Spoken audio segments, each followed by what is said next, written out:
Exercise 5 and 6. Sir, unless we produce a tax bill which is simple, which can be administered efficiently and effectively, I am afraid we are only creating more complications and opening avenues of corruption. I am sorry to say our legislations are always drafted in a manner which will give discretionary power to some people.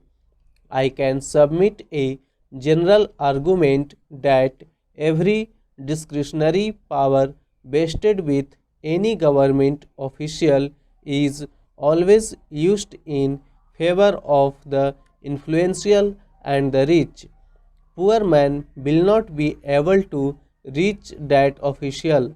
So there should be a law which gives minimum discretion to officials.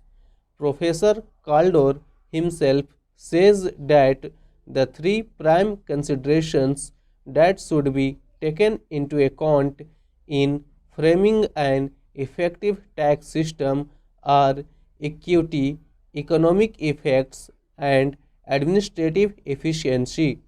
But our present taxation system is neither equitable nor administratively efficient, and the economic effects are disastrous for all to see.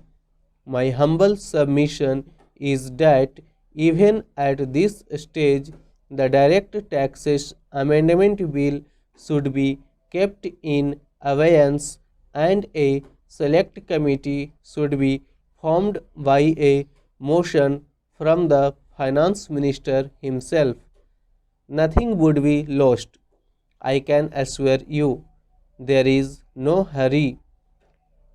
Only people in a hurry will be those in the department who want to push it in a hurry because of various provisions in the bill about which I need not say anything.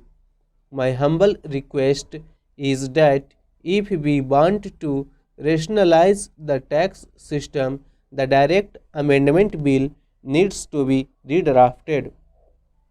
Sir, on the corporation tax, we had great hopes that the tax will be more effectively collected.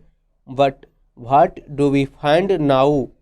There are ad hoc and arbitrary deletions, disallowances, and additions by the income tax authorities. You promised a simple tax bill. In the long term fiscal policy, now we had a bill which is not simple.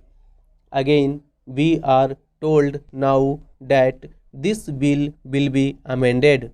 We find that arbitrary disallowances in corporation tax will only lead to more tax evasion and nothing else.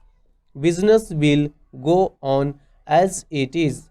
Business has gone on as usual in this country for the last 50 years. If the aim of the government is to bring about more morality, better tax returns, and simpler collection of tax, this is not the way to do it. What we need is a realistic look to whole gamut of company taxation in our country. Sir, I would like to refer to what Professor Caldor has said in relation to company taxation. He has said that in company taxation, the general rule for allowances should be what is spent wholly for making profit during the year. Sir, even when the income tax officer agrees that the money has been genuinely spent, he says that he will not allow it. This kind of a provision will only lead to cheating. What I am trying to point out is that it will not work. Why do we make such laws which we all know cannot be implemented? Professor Caldor said, I am strongly of the view that the development of the last 15 to 20 years, which imposed fantastically high marginal rates of tax while permitting the continuance of wide loopholes for tax avoidance, are highly pernicious in character.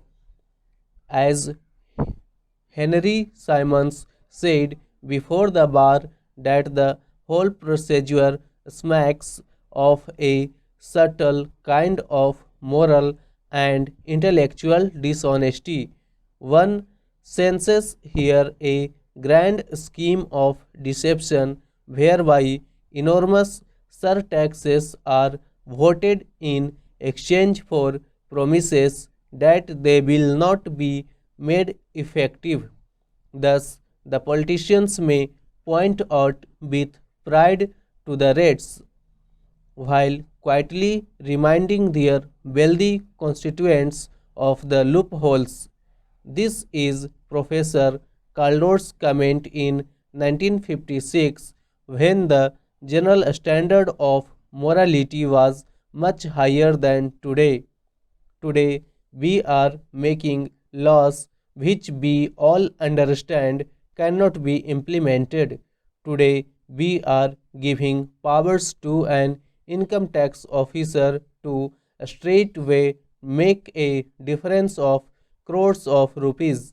There is no correlation between the status of the person who enjoys the power and the power that he wields. There is no correlation.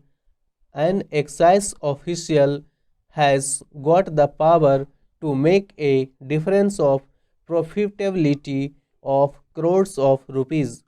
Is it workable? Common sense tells us that it will not work.